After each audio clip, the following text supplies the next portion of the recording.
What's happening, everybody? Welcome back to another video. This week I'm just finishing off the 5-minute reviews on the lenses that I own at the moment. So I just want to get those out of the way before I move on to new things and start creating different videos for you guys. So today I'm going to go over the Batis 25mm f2 lens. I've had this thing for a couple of years and I really love it. It's been a battle back and forth. I've traded it in and bought it back.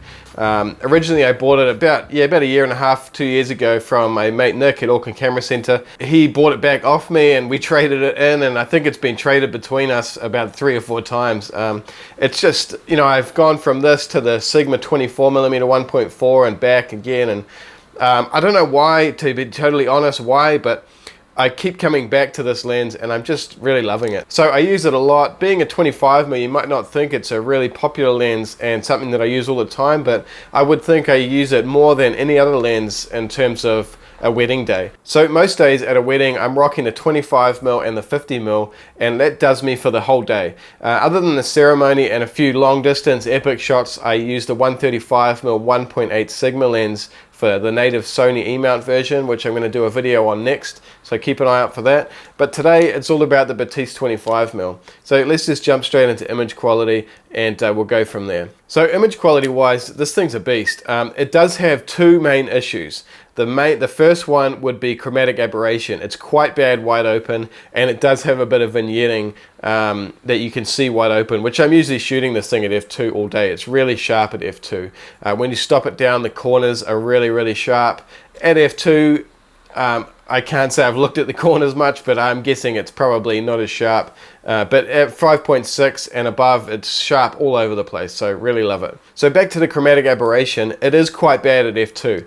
It's probably the only major downfall of this lens, and I have made a preset in Lightroom to correct it, and it corrects the vignetting just a little bit because I do like it. I just tone it down a little bit, and I've made a preset to fix the chromatic aberration in it.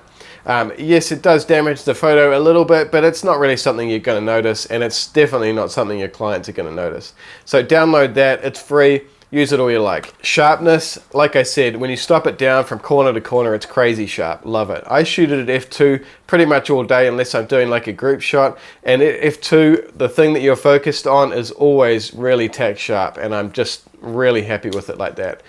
The big thing that this stands out with in image quality is the colors and the contrast. It's just something about these Zeiss Batis lenses that just have a really punchy feel, and you could almost deliver them straight out of the camera.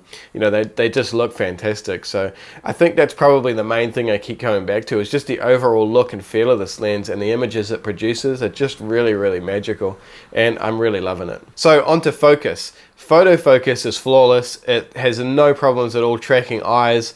There's no complaints at all. It just works perfectly.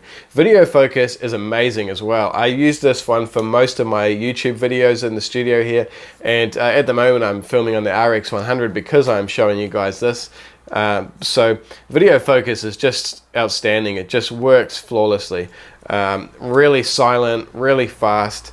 Can't fault it at all. Focus in all areas is amazing. Trust me, this one, if you're doing some video with it, go for it. So onto build quality, it's built really nicely. It's all metal construction. It does have a plastic lens hood. As you can see, just clips on there like that, like any other lens hood. But it's built really nicely. It feels nice. It has that nice cold metal feel to it. And it has a nice smooth rubber ring here, which is really nice and grippy. The other thing you'll notice is it does have the weather sealing gasket on the bottom, and Zeiss do say it's a weather sealed lens, so I've had this thing soaked. I don't have any dust in it. I haven't had problems with rain or anything, and it's just been flawless the whole time. Another benefit to this one, when you turn it on and put it in manual focus, you can see it has a distance scale, which is just amazing. So I usually chuck this thing at 1.5 meters at f9 on the dance floor, and I can just fire away however I like, and it's always in focus. It's kind of gimmicky, but not really, because it is functional and it really works perfectly how it should. So if you understand the distance scale in terms of depth of field and focus, you know this is going to be handy. In terms of size and weight, like I've already said, it's really small, it's really light. It has a 67mm filter thread on there, which is nice. It's not too large, so it makes filters a little bit cheaper. Not that I really use them, but I do have a 10-stop 67mm filter, a B+W one, which I use for landscape and stuff like that for this lens.